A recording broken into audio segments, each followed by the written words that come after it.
inside the mind of Ted Bundy. Can you imagine this? A man who could charm his way into anyone's life, leaving destruction in his wake. He was intelligent, good-looking, and disarmingly polite, qualities that made him the perfect predator. In the late 1970s, he became one of America's most feared serial killers, responsible for at least 30 murders across multiple states. But here's the twist: he wasn't just some random stranger lurking in the shadows. No, he was someone you might have invited into your home, someone you trusted without hesitation. Ladies and gentlemen, this is not just any story, it's inside the mind of Ted Bundy. Before I dive in, tell me, where are you watching from and what time is it there for you? I love knowing who's out there with me and where in the world you're tuning in from. Whether you're starting your day, winding down at night, or somewhere in between, I want to know what your moment looks like. It's also a great way for me to get to know you better and maybe even shape future content around your schedules. So go ahead, drop a comment below and let me know where you are today. I'm all ears. Let's rewind to Seattle in the early 1970s, a city buzzing with promise, yet unaware of the darkness brewing beneath its surface. This is where our story begins. In a quiet suburb surrounded by towering evergreens and misty skies. Picture a young man named Ted, seemingly ordinary but hiding a sinister side no one could have imagined. To his neighbors, he was friendly, always ready with a smile and a helping hand. But behind closed doors, his mind was consumed by an insatiable hunger for power, control, and violence. Ted grew up in a modest household, raised primarily by his mother after his parents split when he was still a child. From the outside, his childhood appeared unremarkable, though whispers of instability lingered among those who knew him well. As a teenager, he struggled socially, often retreating into books about psychology and criminology. Little did anyone know, these interests would later fuel his transformation into one of history's most notorious figures. By the time he reached adulthood, Ted had mastered the art of deception, becoming a master manipulator capable of charming anyone he met. In 1974, the first signs of trouble emerged. Young women began disappearing across Washington state, their fates unknown until their bodies were found dumped in remote locations. Each victim shared striking similarities: beautiful, blonde, and vibrant, all lured under false pretenses by a man who seemed too kind to be dangerous. At first, law enforcement dismissed the cases as isolated incidents, but as more victims vanished, patterns began to emerge. A chilling realization settled over the community. They were dealing with a predator unlike anything they'd seen before. As investigators dug deeper, they uncovered disturbing details about Ted's methods. He used disguises, impersonating authority figures like police officers or park rangers to gain trust.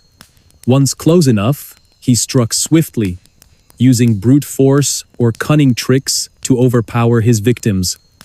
What made him truly terrifying wasn't just his brutality, it was his ability to blend seamlessly into society. Between crimes, Ted lived a double life, working as a legal assistant and volunteering for political campaigns. He was the last person anyone suspected. But then came the breakthrough. On February 9, 1978, Carol Daronch narrowly escaped death after being abducted by Ted. Her harrowing account provided police with crucial evidence, including descriptions of his car and behavior during the attack. Despite her bravery, proving Ted's guilt proved nearly impossible. His charm worked wonders in court, convincing many jurors of his innocence. It wasn't until years later, when confronted with overwhelming evidence, that Ted finally confessed to his crimes. But even then, questions remained unanswered. The real shock came when psychologists began studying Ted's psyche. They discovered a man driven by deep-seated insecurities, masked by arrogance and charisma. During interviews conducted while awaiting execution, Ted revealed his fascination with domination and control. One exchange stands out. When asked why he targeted young women, he replied calmly, "Because they represented purity and innocence, qualities I wanted to destroy."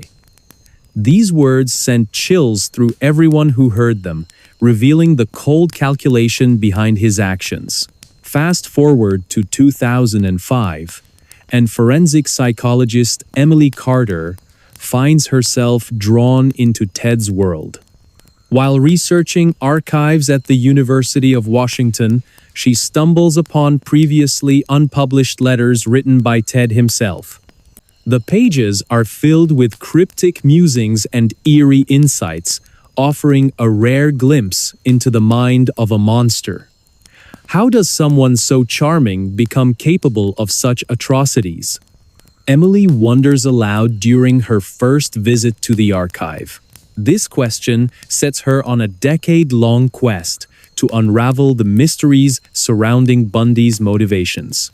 By 2010, advancements in DNA technology offer new tools for analyzing evidence collected decades earlier. Investigators revisit old crime scenes, hoping modern techniques will uncover leads missed during the original investigation. One breakthrough involves matching genetic material found on a cigarette butt at one of Ted's suspected crime scenes to his profile. This discovery reignites interest in long-dormant cases across multiple states, prompting law enforcement agencies to share information freely for the first time. Could there be even more victims than originally thought? Detective Mark Thompson asks, during a press conference, his voice heavy with both hope and dread. Meanwhile, Emily delves deeper into Bundy's psychological makeup. She studies interviews conducted with him by renowned criminologists during his imprisonment, piecing together fragments of information to form a clearer picture of the man or monster behind the mask. A particularly haunting exchange stands out. When asked about his feelings toward his victims, Ted described killing as a game, explaining, "You either win or lose." These words shake Emily to her core, making her question whether true understanding of such evil is even possible. Years pass, and the case continues to evolve. In 2016, a former cellmate of Ted's comes forward with disturbing claims about conversations they had in prison. According to this witness, Ted confessed to additional murders not included in official records, detailing specific techniques he used to manipulate people. He didn't seem remorseful, the witness recalls. It was like he was just discussing business strategies. This testimony prompts renewed scrutiny of several missing persons cases throughout the United States, focusing especially on areas where Ted traveled extensively but left little direct evidence behind. In 2018, investigators identify potential burial sites near Interstate 80 in Wyoming based on geographical profiling combined with clues provided by Ted himself through archived letters. Excavations commence under heavy media coverage, generating anticipation and anxiety among residents whose loved ones disappeared without explanation. By 2020, significant progress has been made in identifying previously unknown victims. Forensic anthropologists analyze remains recovered from remote locations, bringing closure to grieving families, while simultaneously deepening society's collective unease about the extent of Ted's crimes. Public forums emerge online, allowing descendants of victims to share stories and support one another in ways unimaginable during Ted's active years. Through these discussions, a pattern emerges. Each victim was carefully chosen. Their lives ended not out of hatred, but because they fit a specific mold in Ted's twisted fantasy. For every answer uncovered, new mysteries arise. What exactly caused Ted Bundy to become who he was? Was it nature or nurture, or something far darker?